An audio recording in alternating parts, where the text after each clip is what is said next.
everybody, thank you so much for watching the video this week. Just another friendly reminder that I have a new podcast called Arena Mythic Cast. It's a weekly podcast where I sit down with somebody who got Mythic that month, and we talk about the deck that they played, the format that they played.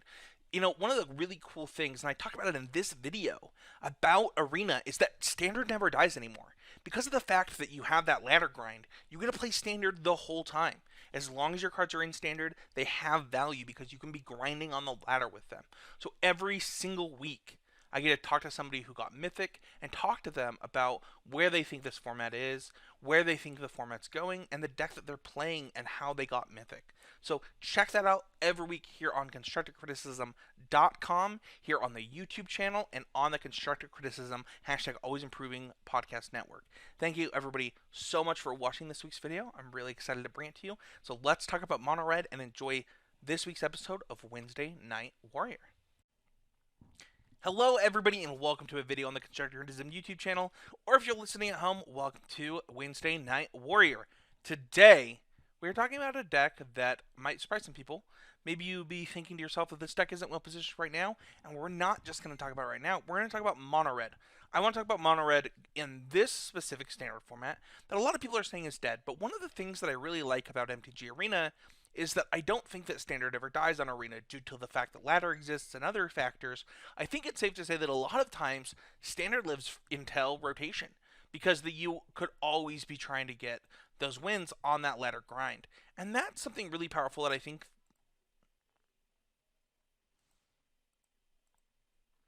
I don't think we talk about a lot. So today we're going to go over Mono Red. We're going to talk about the deck list that I will play right now, and then we're going to talk about things that change. What happens at rotation? Does this deck still exist? And I think the answer could be yes.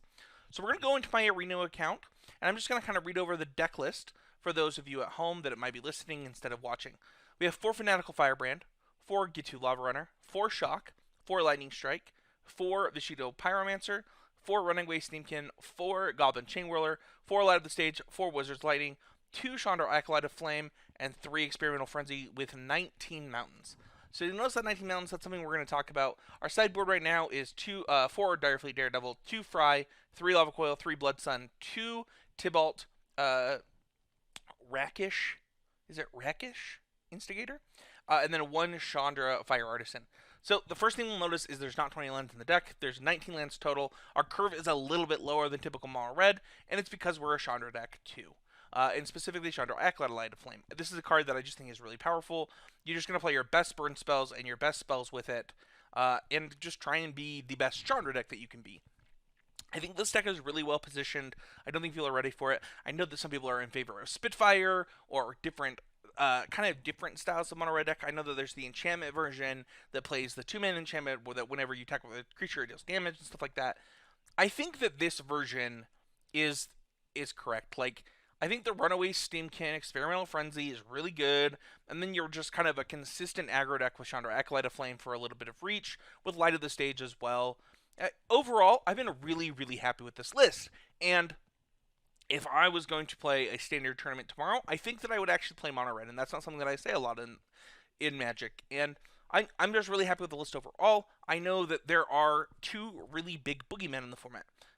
Whether it be vampires or whether it be Scapeshift, and I think that both players think that they're good against Mono Red.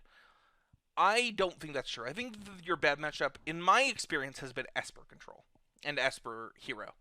And, depending on where you're playing in the ladder or where you're playing at your local event, I think that there's a chance that you might not run into a lot of Esper. And so Mono Red could be a really good choice because I think that it has enough of everything to win matches that you might not expect to win. And the other thing that I think Mono Red has going for it for somebody who is just getting into Arena or plays a lot of Arena is I think that a lot of the cards stay really good. I mean, you don't lose Runaway Steam-Kin or Experimental Frenzy when things rotate. The Chandras all stay in Standard, both Chandra Acolyte of Flame, Chandra Fire Artisan, and Tibalt. And one of the things that we see here is obviously use the Goblin Chainwhirler.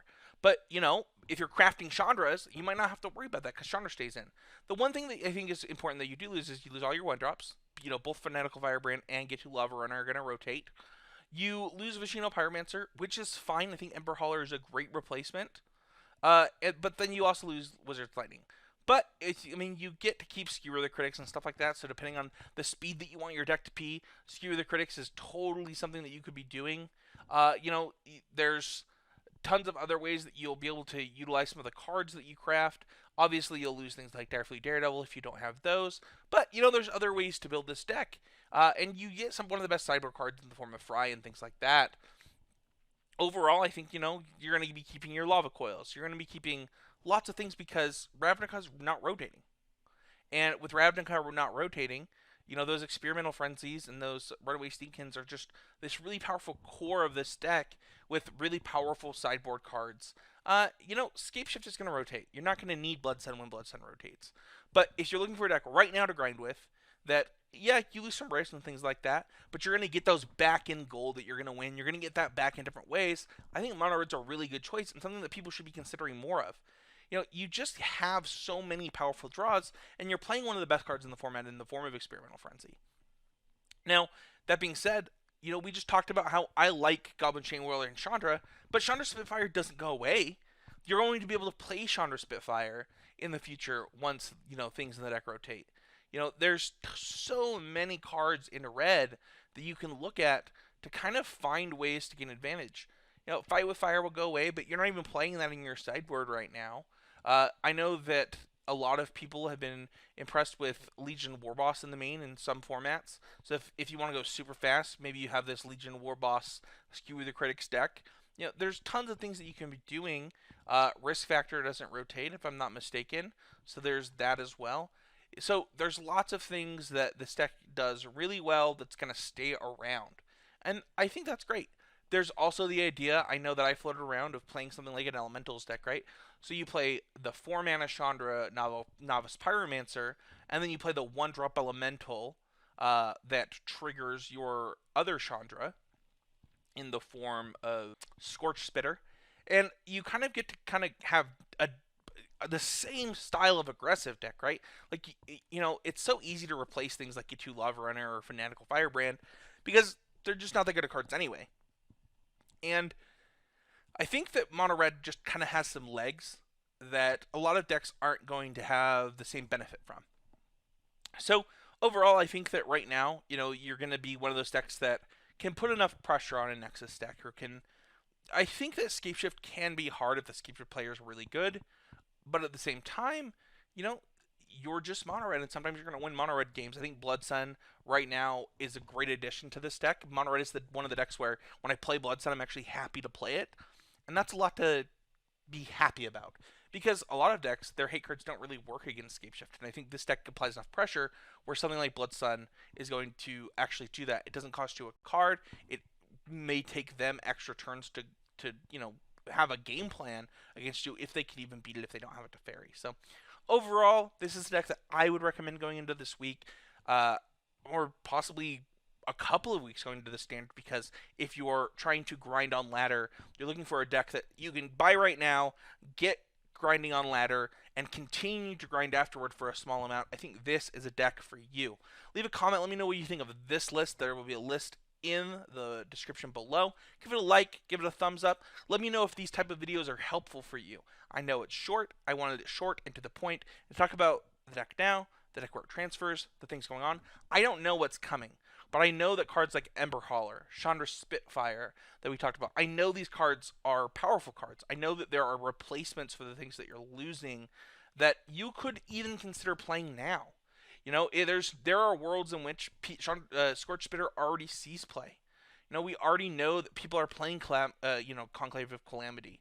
So we know that this deck has other options. It can do other things in addition to just being a Chandra deck. So thank you everybody so much for watching this week, and I'll see everybody next week with another episode of Wednesday Night Warrior.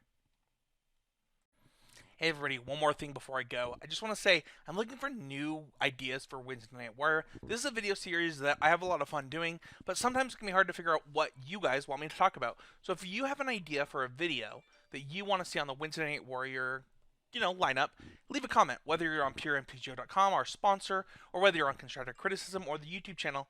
just let me know what you want to see. I want to know are these videos helpful? Is there something more you want to see? Do you want me to go in depth on my opinions? Do you want me to go do more deck techs? Like, what is it the thing that's going to make you and bring you the best value? What's going to make you the happiest? What's going to bring you value? And those are the things that I kind of want to do. I enjoy just talking about Magic the Gathering. I've been playing Magic and talking about Magic for 6 hours today. So it's something that I really enjoy, and I hope that I can bring the most to you each week. So leave a comment. Let me know what you want to see, and we'll see if we can fit it in. And, if I pick your video idea, we'll give you a little pop-up. It'll go right here, somewhere in here. Yeah, by the window. Where the sun is, too much sun. But thank you, everybody, so much for watching. If you're listening on the podcast network, once again, I appreciate you. I say that a lot, but I really mean it. So we'll see you all next week.